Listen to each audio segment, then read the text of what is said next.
Good morning. We've got some beautiful sunshine in Springfield this morning. It's 64 degrees on north and northeast winds and some really comfortable dew points in the lower 60s. We're about 5 to 10 degrees cooler out there this morning. You'll surely feel the difference. It's 64 in Springfield, 63 in Branson, some upper 50s at Clinton and Lake of the Ozarks, and it's a comfortable air mass. Greens on that muggy meter map, meaning it feels good out there this morning. By dismissal, still below average, 83 degrees, mostly sunny on the cool side and nice. Quiet future cast through the day today, just sunshine and temperatures in the lower 80s. Tonight we keep things clear with temperatures in the lower 60s. A little bit warmer tomorrow on south and west winds, some middle 80s, still mostly sunny. The rain, though, I think holds off until Friday. We'll have our next front roll through on Friday with a chance of some showers and storms. Temperatures in the lower 80s, so 2 quiet and beautiful days before that gets here. We keep that storm chance going into the first part of Labor Day weekend. It looks like some storms could linger on Saturday, and then we start to dry out going Sunday into Monday. A couple of clouds linger on Sunday. More sunshine on Labor Day with temperatures in the middle 80s. The next thing that we're watching is Dorian is a tropical storm with 60-mile-per-hour winds. Hurricane warnings are in effect for the entire island of Puerto Rico as Dorian heads there today. Could drop some very heavy rain and bring hurricane force winds. Then it could strengthen in the southern Atlantic and head towards Florida through the Labor Day weekend. Joe, Lauren. Something that's your right to know right now. A 3-year-old is missing in the Mountain Grove area. Her name is Vivian, and the local fire department have canines and more than 200 volunteers searching for her. She was last seen in a navy shirt and blue jeans. If you have any information, you are asked to call 911. A crash in Webster County has killed a man from Tunis, Missouri. 31-year-old Nathan Duff was pronounced dead at the scene. The one-car accident happened last night on Emerald Loop, which is west of Marshfield. The crash report says the vehicle ran off the road and hit a fence. Duff was not wearing a seatbelt. Here's what's making news now for you. Missouri streams and lakes are home to many species of fish, but pet owners dumping the contents of home aquariums has introduced new kinds of fish to our waterways. Aquarium dumping might seem like the humane thing to do to get rid of pet fish, but Hannah Zettel explains how it could actually harm aquatic habitats. Well, that's right. Imagine casting your fishing line into the lake and reeling in a piranha or even an alligator. Both of those things happened here in Missouri at one point, and most recently, an African cichlid was caught in Moberly. These fishy findings are the result of aquarium dumping. Dumped fish compete with native fish, threatening their abundance and natural balance. When the contents of an aquarium are transferred to the nearest pond or stream, exotic aquatic animals aren't the only problem. Non-native plants like hydrilla, a once popular aquarium plant, has been found overgrown in several Greene County ponds. Francis Skaliski with the MDC says there are a number of reasons people get rid of their fish, like high costs, and people think they're doing the humane thing by relocating them, but in reality the action is harmful. Well, it poses several threats. Number one is disease. A lot of these aquarium creatures, whether they be fish or other type of or snails or something like that, they can carry disease, and it's a way of introducing diseases into the natural environment. And if you do want to dispose of unwanted fish, there are many area pet stores that will take them and even try to resell them. The MDC recommends taking advantage of this service as dumping an aquarium can introduce parasites and disease to native fish.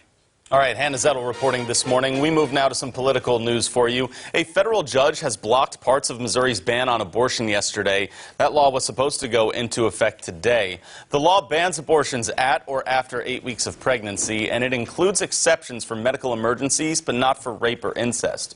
Planned Parenthood, the ACLU of Missouri, and a group of lawyers all challenged the state last month on whether the law is constitutional. In the judge's ruling, he said Planned Parenthood and the ACLU will likely succeed in the lawsuit. We spoke with Speaker of the Missouri House, Elijah Harr, about this. Obviously, we thought it was really an important position for us to take. We got 100 and some votes in the House. We got to pass through the Senate without them needing to break a filibuster.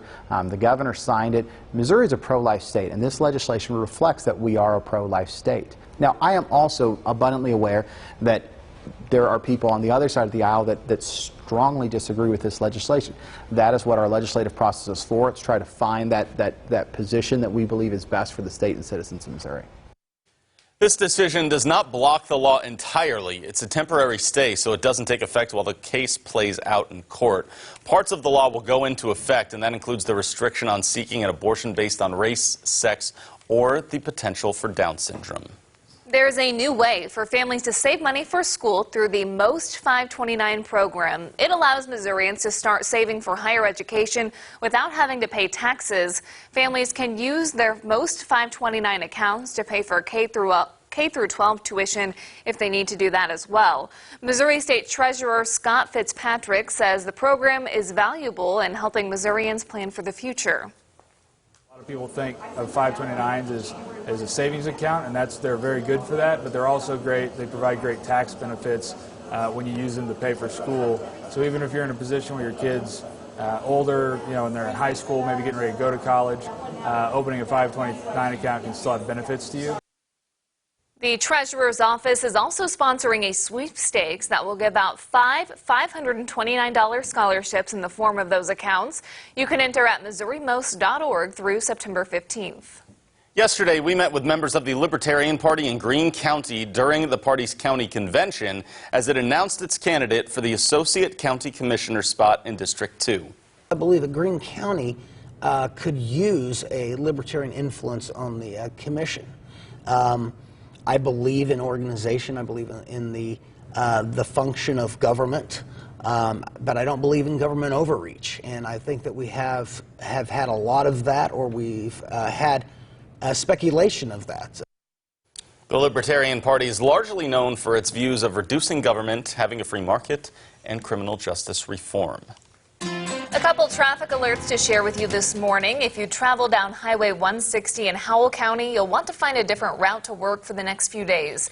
160 is closed beginning today and will stay closed until tomorrow. Crews with the BNSF Railroad will be performing maintenance on the tracks between Concord Road and Airport Road in West Plains. And in Springfield, the Primrose Widening Project continues and will restrict access to Kickapoo High entrances throughout this week. Starting today, in about an hour, the west entrance driveway will be closed. That should open up again at 7 a.m. tomorrow. The east exit drive will close at 8 a.m. tomorrow and is expected to open Friday morning. Finally, the access road east of the sports fields will close at 4 p.m. tomorrow. That should reopen Friday as well. That's always good because sporting events happening on Friday now.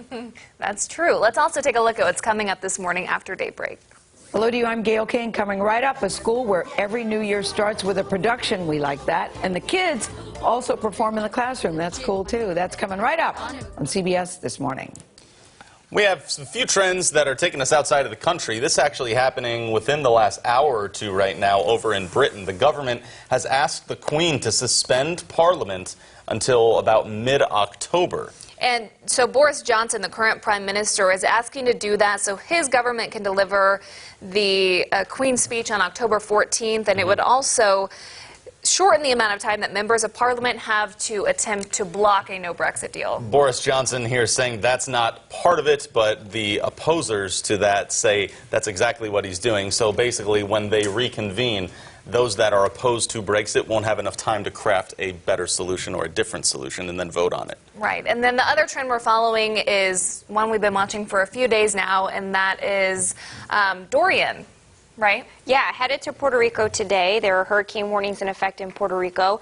They're expecting tropical storm force winds and about 4 to 6 inches of rain or more. Of course, the island's still very in pieces still after Maria 2 years ago. Something, of course, that everyone is taking a look out for. We need one last check of our forecast as kids head to school today. Really nice today, guys. 83, mostly sunny on the cool side. Another nice day tomorrow, just a little bit warmer.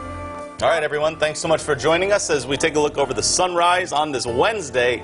See you back here soon.